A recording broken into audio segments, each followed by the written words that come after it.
I grew up in Shawville, fifth generation Shawvilleite. Did a brief stint in Ottawa, 7 months, and just did not like it at all, so came back to Shawville. And got married, started working in restaurants.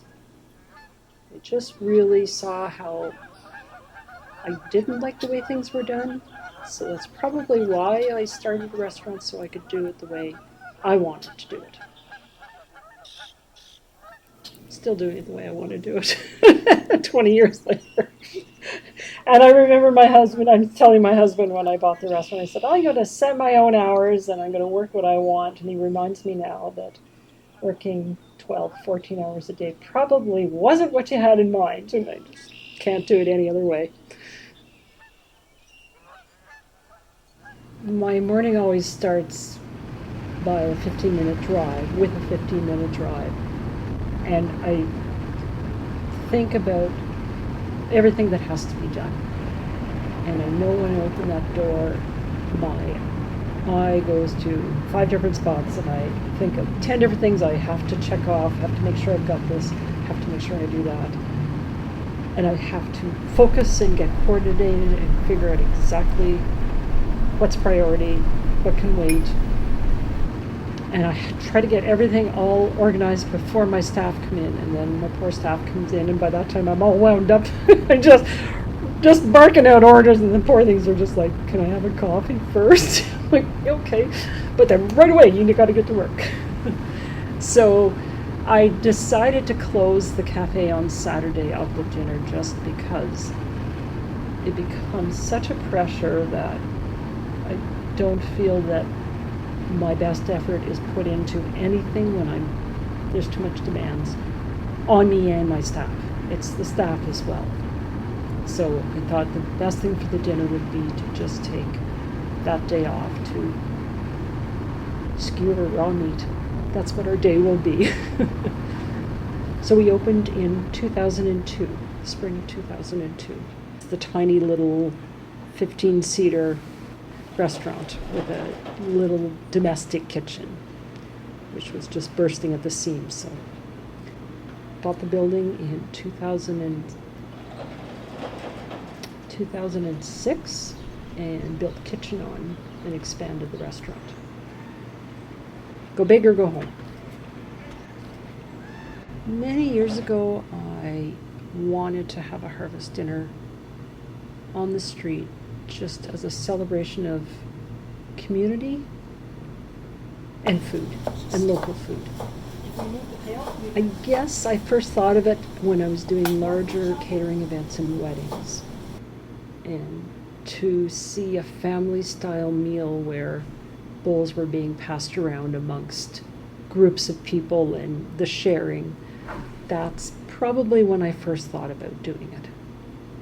So I first presented my idea to the town hall at a meeting in January when they were planning the 150th celebrations. And it was immediate, yes. They were on board right away. And I thought it was just fabulous because they could take care of the logistics of looking after a tent and tables and getting it up, and something I didn't want to have to do myself. So it's made it very nice because I can just concentrate on the meal and not the logistics of getting the event organized.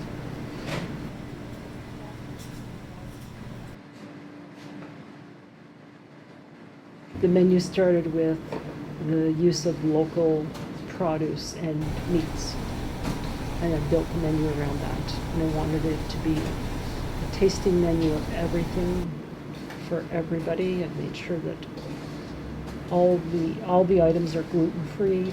There's quite a few people that are gluten intolerant. I just want everybody to taste local yak, to local chicken, to local tomatoes, and everything in between.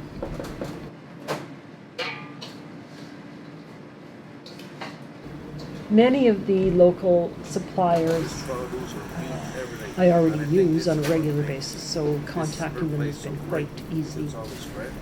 And all of them are just right away, yes, how much do you need, when do you need it for? they've either delivered it or are going to pick it up. And they all have such pride in their products. They want to give you the best. They want to help you present it the best way possible. They just all have such pride in their food, and you don't see that when you go to a grocery store and the lettuce comes from California. You don't see any pride. But when you buy it from a man who's planted the seeds and nurtured the plant and harvested the plant, the produce himself, it shows. And it all walks in your back door, which is fabulous. I've had to consider how many staff I need and what staff is available. I've had to figure out how we were going to welcome the guests and how we keep them entertained and keep the evening fun and light. So I had to get a good MC. I knew that could be flexible and really just go with the flow and make it really entertaining for the people. And I have 3 guest speakers that are coming as well, so those all have to tie into the meal and where their place in line comes between appetizers and entrees, and how long it takes to clear plates. And you can lay out the best plans like anybody does for a wedding, and then you just know in the end you just kind of wing it, hope for the best. So we hope everybody has a fun evening. That's what we're aiming for, is just a fun community get together with lots of good food.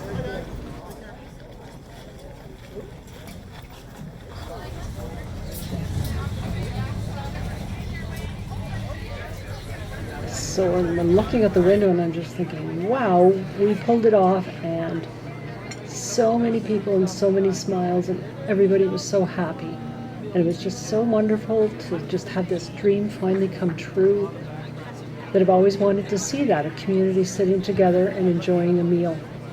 Not for any particular celebration, but just to be together. And the time that we put into the prep of the food, the time that it took Cassidy to cook, how hard he worked all day, and then the staff ran around and just it surprised me, some of them with the abilities they had and how happy they all were to work together. It was really nice to see my staff like that. Pretty awesome to watch a dream come true and unfold right before your eyes, and it was more than what I had dreamed. Our hostess for the night.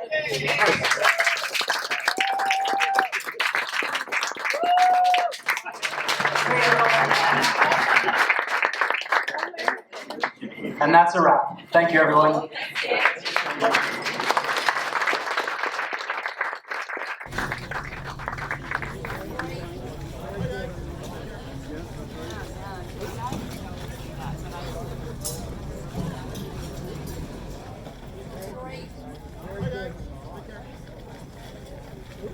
Oh, it went just fabulous. It was better than I thought it would go.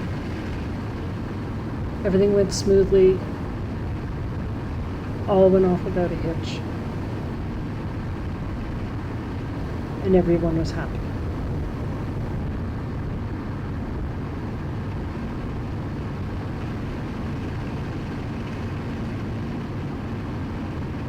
And tomorrow, back in to finish up the dishes and clean the kitchen and kill all the flies.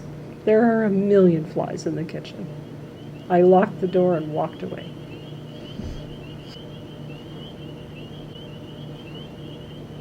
I want to do it again.